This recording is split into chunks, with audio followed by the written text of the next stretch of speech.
This week I want to talk about manipulation and what that feels like inside the body and what's really going on. All energy at the end of the day. Welcome to the Mindfuckery podcast, which is featured in FeedSpot's top 10 of emotional abuse podcasts. I'm your host, Elizabeth, and in here we explore areas others fear to tread. I'm the founder of the Divorce Sanctuary and creator of Wound Talking and The Original Wound. I'm also author of Finding Lily, the A to Z of emotional abuse and divorce matters. I've been a woundologist for over 20 years, working with past life wounds, clearing ancestral trauma, and working with this life wounding. And it's through my own personal journey I know how much this hurts and how confusing life becomes. So many questions, no real answers. And I'm on a mission to help and educate as many people as I can on the effects of trauma on our lives and our children's lives, and helping them heal the wounds of our mothers and our fathers. It stops here, it stops now, and it stops with us. So welcome along for the journey of a lifetime. And you are very, very welcome. I do need to update that intro because the Mindfuckery podcast has actually been for a while sat at number 5 in the top 20 of FeedSpot's must listen to podcasts. And I keep thinking about changing it and I keep forgetting. The whole point of this podcast for me, and it still excites me, and I'm nearly 2 years in, is, in fact, I love recording this podcast. Don't know what it is. Is it because it's not structured? I'm not sure. I just love it. I love recording it. For me, this is about sharing information, really want to guide you. My passion ultimately is if we can stop abuse that happens, we can change it. We can make huge change in the world. And that might sound a bit egotistical, but it only takes 21 years to change something, to change the way people think about something. And it really isn't a long time, 21 years.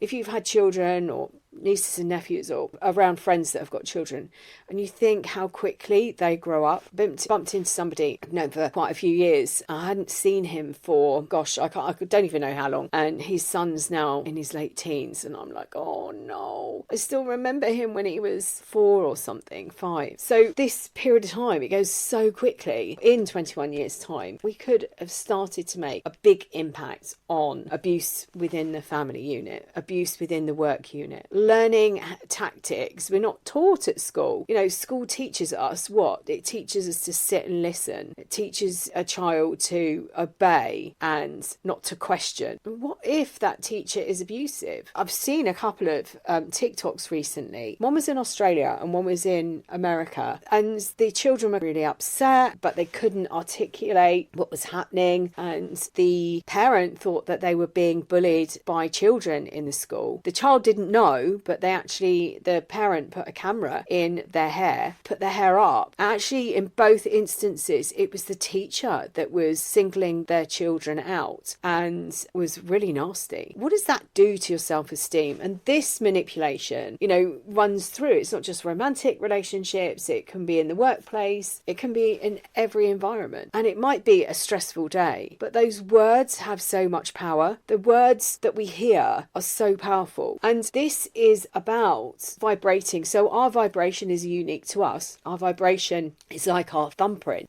Nobody else has got the same vibration, but we have similar vibrations to other people. And if you think about way back in the early 90s, I think it was. So, no, not early 90s, early 2000s, maybe late 90s. There was Friends Reunited became really popular and people would put information in and see if they could find their school friends or work colleagues. When you meet up, if you've got this common bond, you're vibrating at the same level. It's something that happens. And it might be that if you've got a group of friends and you were friends, say at 15 or 16, when you come together, you might behave in the same way. I've been working in this area for a long time. I trained in 2002 in something called past life energetics, and some of the techniques that I use in the work that I do today. And I also work with ancestral wounding as well as past life wounding and this life wounding. And it's a massive passion that if we can get children out of abusive situations, they won't hear the messages that are being fed to them. Up until the age of 7 or 8 years old, we live in a hypnotic state. It's called a theta state. And everything we hear and everything we see, we take on as the truth. And that includes what we hear and see about ourselves. So if we're told constantly that we're worthless, or we witness abuse going on in the household towards a parent, or we feel, and this is to me how empaths are born, we feel the change in atmosphere. This is all vibration. And when you go into, or when you're in an abusive relationship, you will be feeling and reacting, and you will know that within your body. Intuitively, you will feel the atmosphere change within the house. You will feel when somebody walks in, it might go cold. It might be that the energy levels drop. I've spoken about that I'm a Reiki master teacher. When I was teaching, we used to work with energy, and I used to play a game very similar to What's the Time, Mr. Wolf, where I'd say to them, pair up. When we go to one end of the room, I have talked about this before, but when we go to one end of the room, the other side would go to the other, and without looking, they'd try and creep really closely to see when they could feel the energy change. And then we do some protection technique. We can feel somebody else walking into our space. We can feel when the atmosphere changes. We attract light. So if we are in a group and we're really happy and we're really positive, we will attract those people in. And ultimately the other way around, if you're really negative and depressed all the time, you might attract those darker energies, the denser energies, those people that feel the same way. You can take that, you can flip it, you can start to work on changing the energy within your body. When I started writing the A to Z of emotional abuse, and before that, to try and explain it, I used to say, think about a teenager. You might remember being a teenager yourself, and how confusing it was and what was going on. I always equate this to being like a teenager. The confusion and what the chemical reactions from the abuse that took place is really like that bubbling up. You can't think, you can't communicate, you can't verbalize what's going on. There's cognitive dissonance that goes on actually in the relationship as well as after the relationship is over, where you're trying to work out what's going on. It makes no sense. Before I started recording this is my second attempt at recording it. It was going to be called It Makes No Sense. And I was going to talk about the confusion within the relationship, but I really want to talk about manipulation as well. And I couldn't think at the time when I started talking about it, and just manipulation just seemed to be a perfect thing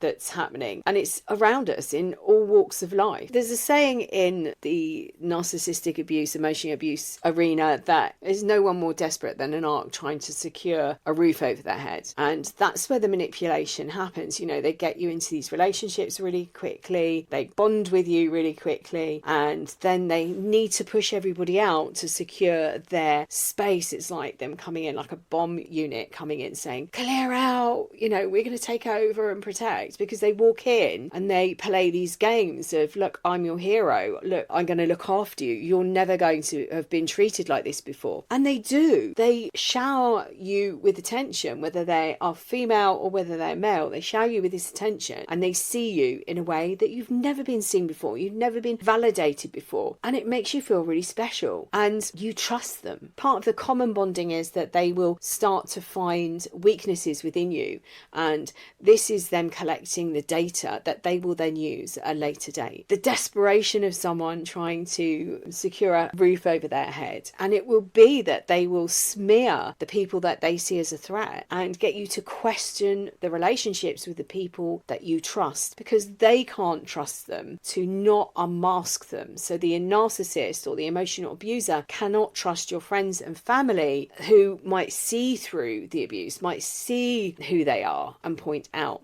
Now, we are all vibrational beings. As I said, we've got a unique vibration. It might be that you've come out of an abusive relationship and now you can see that somebody else is in it. It honestly wakes you up to so much. The whole point of creating this podcast is, highlighting and saying, actually, there is a way out of this and you can heal. But what the emotional abuser is doing, they're walking in and they're clearing space. They don't trust people to not point out who they are. And they know people can see who they are. Their vibration is off. They know straight away who they can manipulate and pull in and be part of that tribe that they're creating. So, and this could be children. This could be your own children, very close friends and family that they do not trust. Great one is, and I've used this before, is Dirty John. If you've seen the Netflix series, first couple of episodes of showing the manipulation and the love bombing, and then knowing that her daughters in particular have spotted who he is and are starting to question. She had a lot of money. She was a wealthy woman and she had a really good business. And why are you letting this man in your house? Why are you doing this? Are you sure you can trust him? They were right to question. And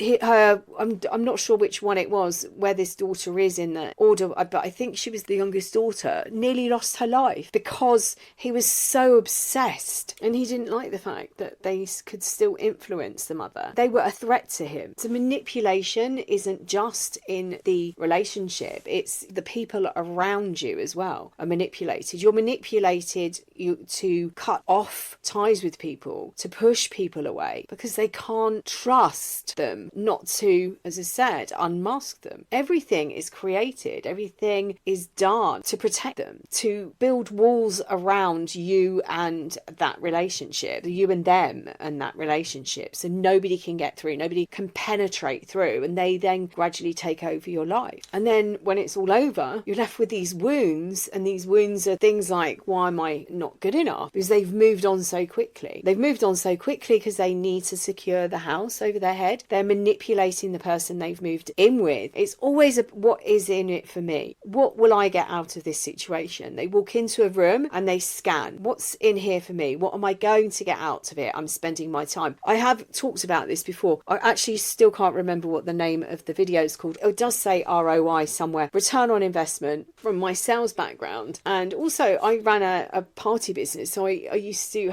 calculate my return on an investment, and my return on investment would be the time and the stock and anything else that went into it, like setup and the time to get there and the fuel to get there, the time to get back. All of that was worked out. So I would never travel more than a certain distance, so I had a certain area, and then I would price accordingly. An emotional abuser knows as well what their return on investment is. They know how long, they think about how long they're going to have to spend in that love bombing stage before they try and secure you in. They've calculated the return on investment, how much you are worth to them. That might be that they've looked at you financially, they've looked at your home and your cars to see what you can do for them. It might be your status, what you can do for their ego, what you can do for their energy, what you can provide for them. So they know they're going to have to put time into this relationship to show you or to be the person that they believe you want them to be. And this is about creating the mask. This is about creating a new persona. This is why they look so different. This is why they behave so differently. And you might be in that position where the relationship has broken down quite recently, and they're now in this new relationship, and you're thinking, what did I do wrong? And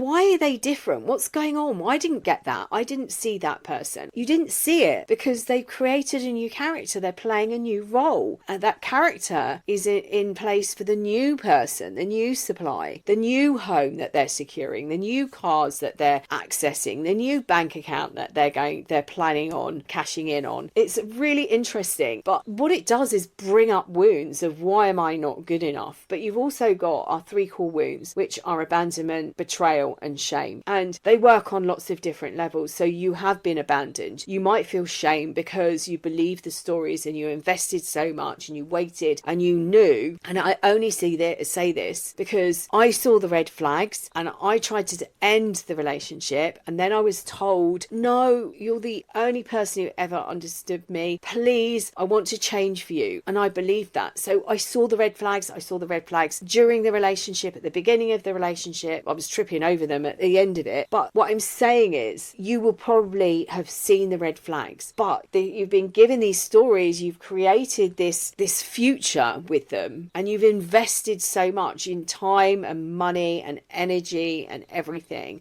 You've invited them into your home, you invited them into your friendship, you've invited them into your family, thinking that they were this amazing person, and all of a sudden they're gone. They've dropped everything, their mask, their clothing, everything, and they've moved on, love bombing somebody else really quickly, because they are now creating a persona, and they have to get that person bonded really quickly because they need a new home, they need a new roof over their head, they need a new income, whatever it is that they need from this other person. And you're left wondering, what did I do wrong? I've invested so much, I put so much in, I put so much effort in. You've got the shame of the fact that you overlooked all the red flags, and there might have been people around you going, is that really healthy what they're doing? The way they speak to you, is that really healthy? Should they be telling you that? No, so there might be shame. I shouldn't have done that. And the flags were, waving in front of me, and I overlooked it. And then there's betrayal. You've betrayed yourself, but you've been betrayed. And I think the betrayal of self I don't know, I'd really like your opinion, let me know. I personally feel that the betrayal of self is stronger and harder, and it might be that you've betrayed people around you as well.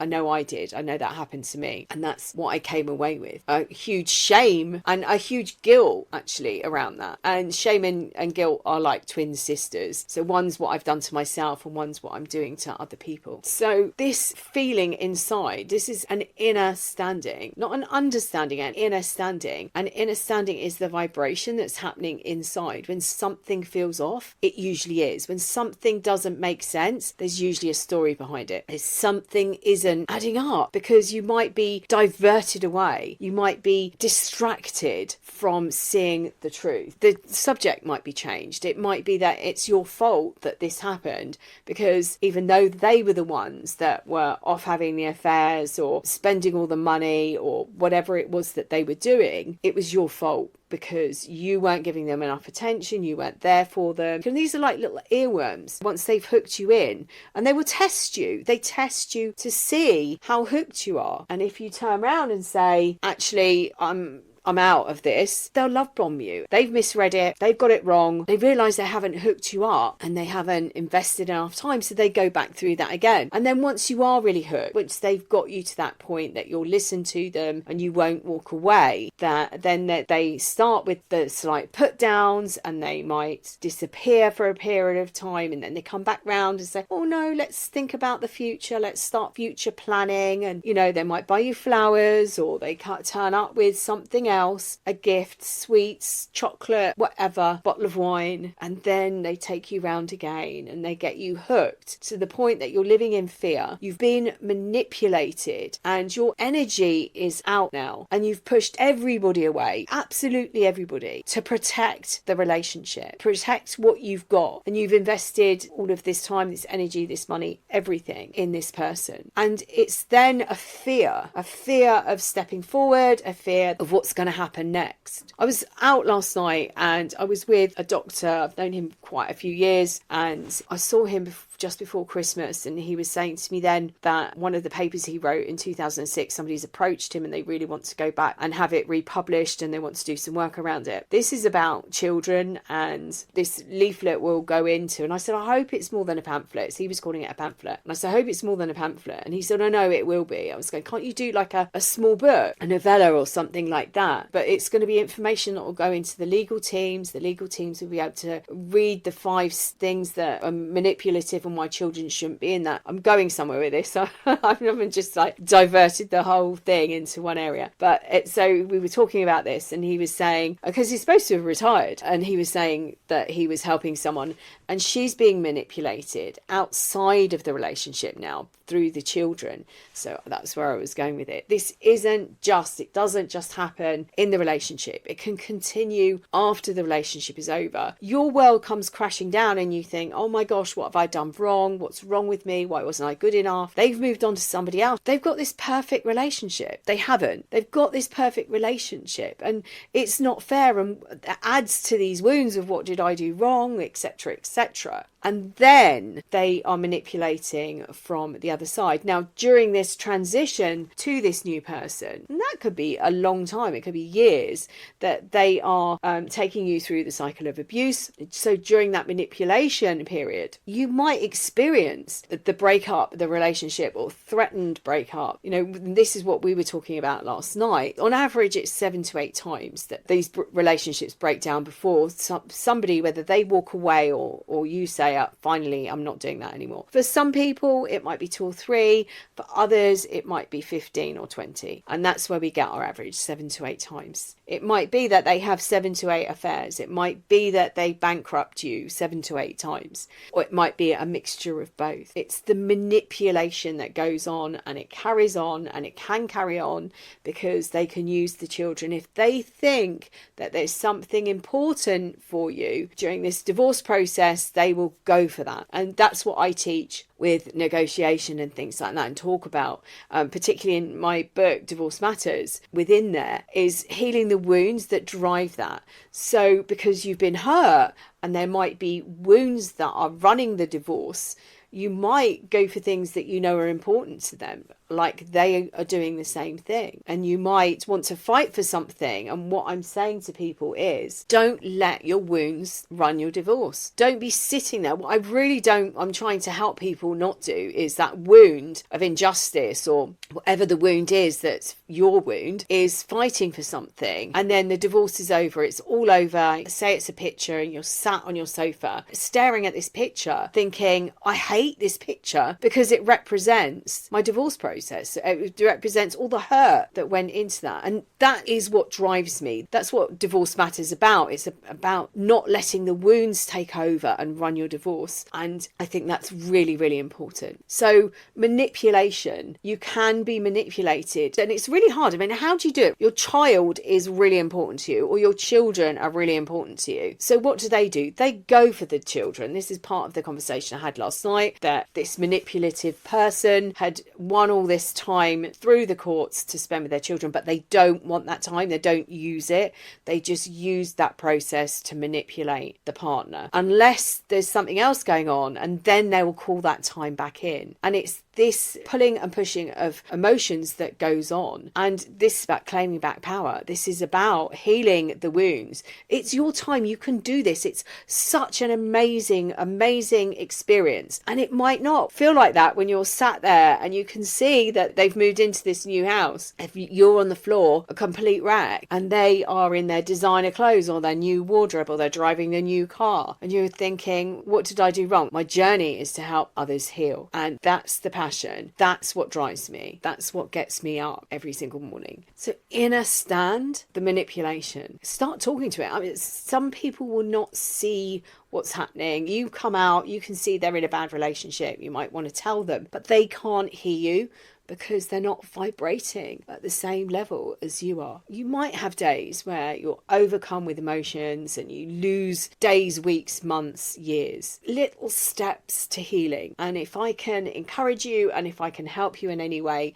to get there a lot quicker, reach out, because I really, really want to do that. It's my passion to help you heal. If we could do this and we could get children out of bad relationships at a really young age before it really, really affects them, because they're vibrating, they're living in a theta state. They believe everything that they hear is the truth. They don't know that the people around them aren't protecting them. They think they are. And they then go on and repeat the same relationships. They then go on and meet the same people, and they accept the abuse because it feels familiar, because they've been in it before. And one of the things somebody said to me was, I cannot believe you couldn't see that as abusive. And that was a big turning point for me, because I was thinking, that's really weird, because at certain points I did. And then I realised, actually, I experienced this before. This wasn't unfamiliar, and it resonated. It really is about an inside job. This is about going in, finding the wounds, healing them, healing the inner child. And there will be more that pop up. If we can get as many as we can at this point, when they do pop up, you know you've got the tools to help that child and heal the wounds, because it's something you can do on a daily basis. So empowering. I hope this week has been helpful. I know it might have gone all over the houses, but manipulation is also a feeling. You can feel it when you start to listen to your body. Manipulation, you can feel the vibration and where it doesn't feel right. Sending you loads and loads of love. Until next time.